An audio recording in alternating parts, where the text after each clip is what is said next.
वालेकुम वरहमतुल्लाहि वबरकातुहू। उम्मीद है आप लोग खैराफियत के साथ होंगे। कुर्बानी के जानवर को प्रोफेशनली ज़िबा करना एक बड़ा कमाल होता है, ऐसा कि कुर्बानी के जानवर को तकलीफ़ भी ना हो और वो परेशान भी ना हो ज़्यादा, क्योंकि जानवर जितना घबराएगा उसका जो खून है वो सूखता जाएगा। ऐसे जानवर को जो उसको बड़ी देर तक बांधा जाए और मुख्तलिफ़ तरीक़ों से अल्लाह भला करे दहशत में लाया जाए, वो जानवर उसका खून कम निकलता है। और अगर जानवर को इससे पहले कि एहसास हो कि उसके साथ होने क्या वाला है, उससे पहले गिरा दिया जाए और छुरी फेर दी जाए, तो ऐसी सूरत में उसके ऊपर जो है वो दहशत और परेशानी का असर कम होता है। ये देखिए, बछड़े को पकड़ा आराम से। बछड़ा बहुत ज़ोरदार है, 5 माह से ज़्यादा का बच्चा है और ज़ोरदार जानदार होने की वजह से इसकी गर्दन में जान ज़्यादा है और ये अभी थोड़ा सा चौकन्ना हो चुका है। चौकन्ना होने की वजह से जानवर जो है वो थोड़ा सा अलर्ट हो जाता है और उसके बाद वो फिर अपने आप को गिराने नहीं देता।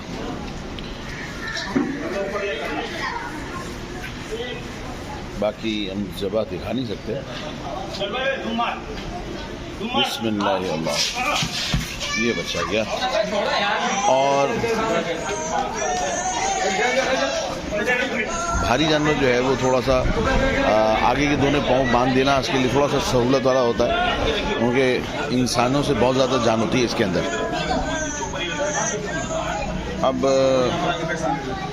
ज़िबा जो है वो इन जनरल हमारे यहाँ किया जाता है एक गो में, बिस्मिल्लाह अल्लाहु अकबर, पूरा एक गो में ज़िबा किया जाता है। लेकिन हम इसको ऑनलाइन दिखा नहीं सकते, इसलिए हम ये भी रखते हैं। और जब बिस्मिल्लाह अल्लाहु अकबर हो रहा हो तो सब लोग जो है वो साथ में पढ़ें, इंशाल्लाह सबको सवाब मिलेगा।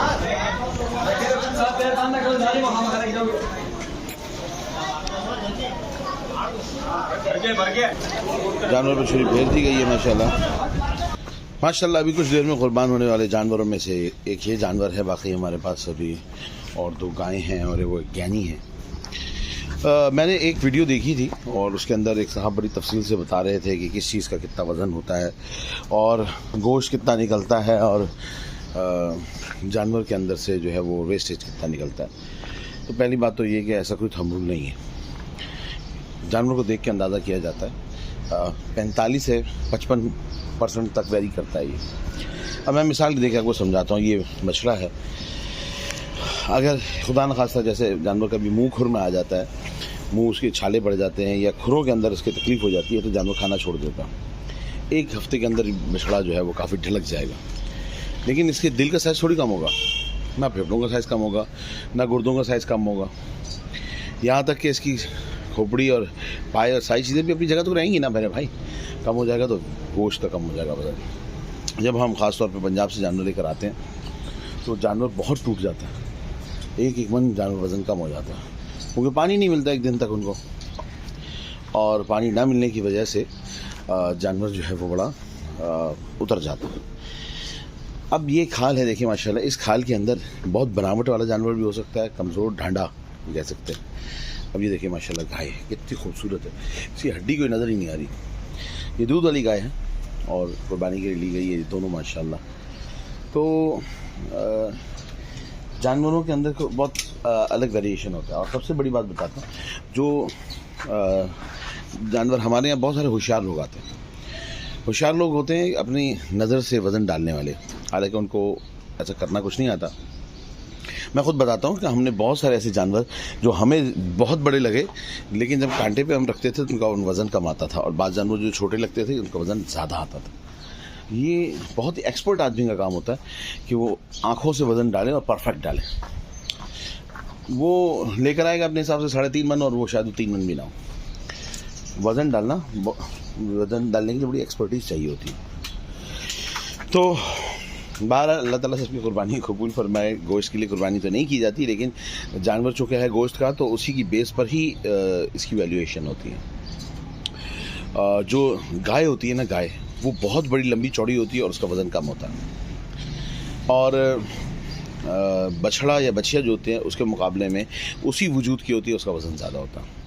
फिर अगली बात मज़ेदार बताऊँ, जो पंजाब का जानवर होता है उसका वज़न बहुत हैवी आता है, सेम स्ट्रक्चर का, सेम बोन स्ट्रक्चर का, सेम शक्ल का।